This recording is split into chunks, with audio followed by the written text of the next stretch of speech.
former business partner of Hunter Biden, will be testifying under oath in front of Congress next week, saying that not only did Joe Biden knew about Hunter's overseas business dealings, but Hunter would not have any overseas business dealings if it wasn't for his daddy, Joe. Hello, ladies and gentlemen. Welcome back to ANN American News Network. I'm your host, Vlad. Really quickly, two things. Number one, I want to thank the sponsor of this channel, Mr. Mike Lindell, with his company's My Store and My Pillow. Use links down below in the description with promo code 8NN at checkout. Huge discount.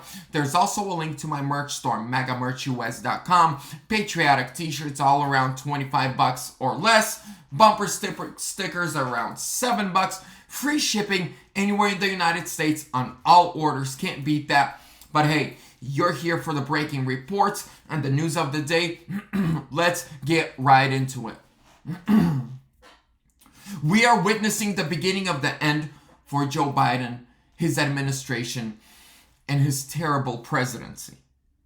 The presidency that is going to be remembered as the presidency that broke record high gas prices. The presidency that is going to be remembered as when the world went crazy because nobody respected this president. Russia and Ukraine. China, Taiwan. North Korea testing nukes. Threatening the world. Border open. Crime skyrocketing. Going after his political enemies. Well, the Democrats understand what will happen in 24. And I understand that these court cases against Trump are not going to help them. At the end of the day, if you ask an independent, I got a question for you. Joe remains president and everything remains the way it is and keeps going in the same path. Would you rather have that? Or, yeah, they threw some charges at Trump, but Trump gets back into office. Gas prices go back to being $1.50 a gallon. Secure border, crime down, overdoses down. We're not going to be on the brink of World War III. What matters most? They're going to say, I don't care about the charges. Let me get that cheap gas and mean tweets back. And the Democrats are understanding this and they know Joe's gotta go. So here's what they're doing. Devin Archer, Hunter Biden's former business associate and convicted felon, is cooperating with Congress. He will be testifying under oath next week that Joe Biden, when he was the vice president of the United States of America, David Archer is going to testify that Joe took part in at least 24, meaning at least 24 phone conversations between Hunter, Devin Archer, and other business associates. But Joe told us he never spoke to his son about his overseas business dealings. Do we believe it? No. We knew it was a lie then, and we know that it's a lie now. We know that this guy does not know how to tell the truth. So, the walls are closing in. The Democrats have to do something. They have to pull something from their behind in order to save themselves in 2024 because they understand the swamp, well, it's about to get drained like a dirty toilet. I found this amazing article from the Gateway Pundit. I'm going to pull it up on the screen right now, ladies and gentlemen. Let's read it together and go through it together. You read it here first. Joe Biden will step down from office after sudden medical emergency before weak and feckless Republicans muster up the nerve to impeach him.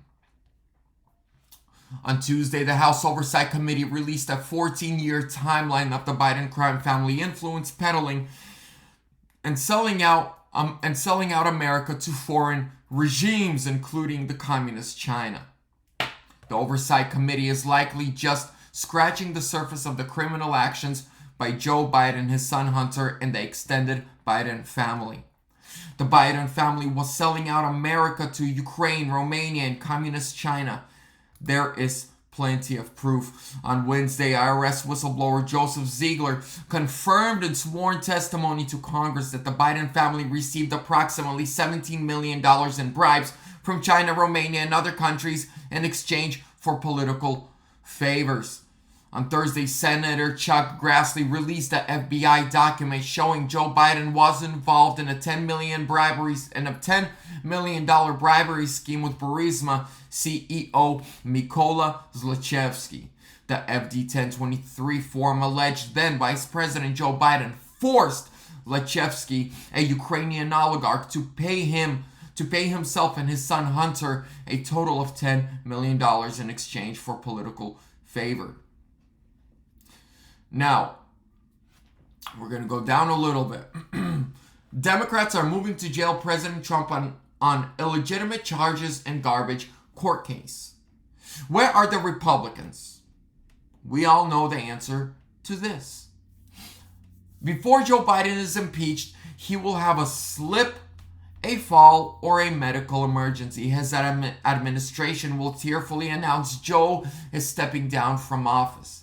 Democrats and their lapdog media will then insist the Biden crime story is yesterday's news and has already been prosecuted. The American public will be lectured on what a great leader Joe Biden was and how he should be favored, honored in our memories and in the history books.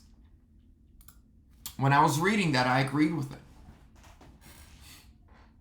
They're going to pull this, but this is a message to the legacy media and generations to come.